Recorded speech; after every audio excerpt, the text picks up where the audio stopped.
Hello, welcome to a new episode with me, your host, MarkAGunnels, here with the lineups. And I know it's been a lot of NBA discourse lately, but it's almost that time for some football, man. Training camp for most teams is about 2 to 3 weeks away. And it really got me thinking. We always talk about quarterbacks with the most pressure to win, whose job is potentially on the line, whose legacy is on the line. And I think, honestly, when you combine everything as far as winning in the playoffs, somebody that needs to win at a high level, considering the roster that's around him, considering the rookie year that he had, and the fact that he's going into year 4 without a contract extension. I'm talking about none other than Houston Texans quarterback CJ Stroud. I don't think any quarterback in the league is under more pressure than him. For somebody that we looked at as an elite quarterback early on, I mean, his rookie year, 23 touchdowns, only 5 interceptions, threw for over 4,000 yards. They finished 10-7 that year after being 3-13, 3-14. They only won 3 games, I know that. They were awful. That's why they were able to pick CJ Stroud that high in the draft after Bryce Young. But ever since then, it's been a mighty fall off. And the team still makes the playoffs every year under CJ Stroud. They win a playoff game during wild card weekend. And then they get stomped in the divisional round. I mean, that's been the pattern every single year. Rookie year, they won a wild card weekend. Year 2, won a wild card weekend. This past season, they won a wild card weekend. But the next weekend, they get their heads beat in. I mean, they've lost in the divisional round the past 3 years a combined score. And it's bad. I mean, I did the math here and I was looking, I was like, whoa, what's going on here? Because you think you win a playoff game, you got some momentum going on. You're obviously there for a reason. You've won double-digit games. But why is the gap that big next weekend? And they've lost the combined score the last 3 years in the divisional round of a total of 85-40. 85-40. And you may remember this past season, that debacle of a performance against the Patriots in Foxborough, where CJ Stroud threw 4 interceptions, all coming in one half. It was a disaster. And they got their heads beat in by the Patriots, who obviously went on to represent the AFC in the Super Bowl. But something has to give here for your CJ Stroud, because you have a top defense. I mean, we're talking about a historical defense. If you look at some metrics this past season, you got Will Anderson on that line, Danielle Hunter. They combined for 27 sacks.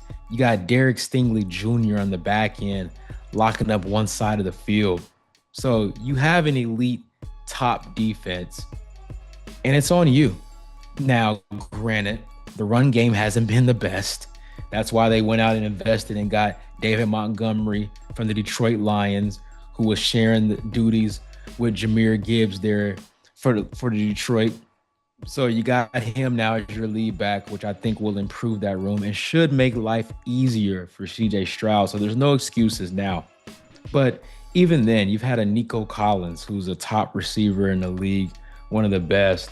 They've invested in that position. I mean, you got Jaden Higgins, who was a second-round pick, who showed some flashes last year, had a pretty good campaign.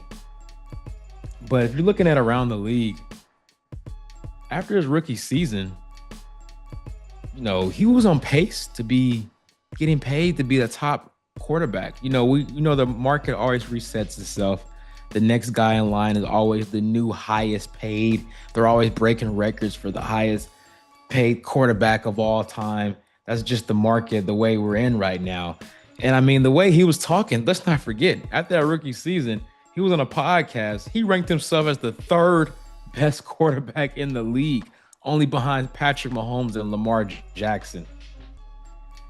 But that's not going to cut it when You're having 7 turnovers in a playoff run. That's what he had this past postseason in only 2 games, 5 interceptions, 2 fumbles. That's the most turnovers in a single postseason run since Carson Palmer, who had 8 turnovers in the 2015 postseason. And to add insult to injury, in that Patriots game, Stroud had a minus 15.9 completion percentage over expected. That's the worst mark of any quarterback in the divisional round over the past decade. And look at your peers. Obviously Mahomes got paid early on before his third season. After his first season starting, won a Super Bowl. So we'll say that's an outlier. Josh Allen signed his first big extension right before his 4th year. 6 years, $258 million. Joe Burrow, same thing, right before year 4, 5 years, $275 million. Herbert, 5 years, $262.5 million. Jalen Hurts, 5 years, $255 million. All these guys signed their extension after year 3, heading into year 4.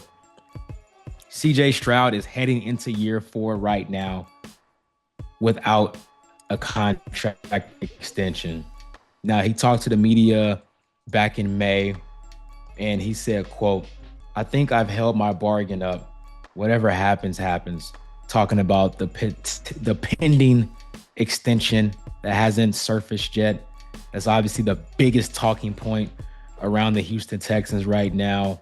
Will they extend him before the season?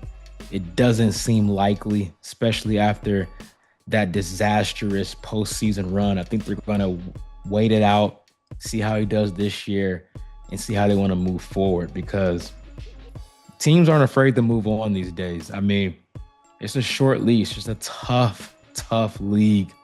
1 minute, you're on top of the world. The next minute, you're fighting for your job, or you may be on the trading block. And I wouldn't be surprised if that's the case. If you have another pedestrian year, I mean, last year, 19 touchdowns, 8 interceptions, barely over 3,000 yards. And they went 12-5. You have a quarterback, you had a top corner in the league that's shutting down one half of the field. And they still went 12-5, despite you having these pedestrian numbers, the worst numbers you've had throughout your early career, to be quite frank. Now, you could say the second year, but I'll give a pass because the offensive line was so bad that year. In the second year, he got sacked 52 times. 52 times. Now, all the sacks weren't on the O-line. Some of it was him holding to the ball too long, not going through his progressions fast enough. But 52 times is a lot. That is a lot. So, and then look at also, I mentioned the contract extensions that his peers have had after year 3, going into year 4, which is the position that you're in right now, heading into your 4th season without an extension. But we're talking about pressure, the most pressure. People would probably say, what about Lamar Jackson, Josh Allen? These are former MVPs, Joe Burrow. And they have pressure in their own right, but their pressure is different. Their pressure is to win the Super Bowl. Only one team can do that each year. But all 3 guys have at least been to the AFC Championship game. Josh Allen's been there a couple of times. Joe Burrow's been there and actually won and went to the Super Bowl. And Lamar Jackson's been to the AFC title game once. The all-common theme with these guys, and Burrow's actually been there twice. He lost the second time to Patrick Mahomes, which brings me back to the theme. All these guys have lost to Patrick Mahomes when they get to the AFC Championship game, right? It's not like they're just losing to Drake May in his rookie year. They're losing to arguably the second best quarterback of all time, only behind Tom Brady. So that's a different standard. And you haven't even made it out of the divisional round yet, CJ Stroud. And that may seem harsh, right? You've only been in the league 3 years. Cut him some slack. I can hear that, but we're comparing you to your peers here. We're comparing you to your peers, and I know you want to get paid. I want to see you get paid. I love seeing young guys getting their bag, but you have to perform, especially in the playoffs. I mean, take away this year. Okay, the year before you lost to the Chiefs. So you did lose to Mahomes once in the divisional round, 23-14. Then your rookie year, though, after uh, dominating the Browns wild card weekend, 45-14, you have a stinker in Baltimore against the Ravens, lose 34-10. But that was your rookie year. You were great that year, so nobody held that against you. Everybody was optimistic for the future. You went to Baltimore and lost to Lamar Jackson, the MVP. So fine, whatever. It is what it is. We had a great year. You won a playoff game. Nobody expected you to even make it that far in your rookie season. But it's been very disappointing since then. And it's going to be a big microscope on you this year because Mahomes is coming off an ACL injury. Josh Allen still hasn't been able to break through and get to the Super Bowl. The Bengals have missed the playoffs the last 2 or 3 years. Lamar Jackson, same as Josh Allen, can get over that hump and make the Super Bowl. The Broncos, Bo Nix, do you really buy in that? The Patriots, Drake May, they got A.J. Brown now, cool, but it's hard to get back there again. They're not Patrick Mahomes and the Chiefs. And you have the best defense, not only in the AFC, but probably in the whole entire NFL. Now they gave you David Montgomery. You have a real running back now. They've invested in the offensive line even more. There's no excuse. This is a big year for you. Like I said, other guys, we want to see them win a Super Bowl or at least get there.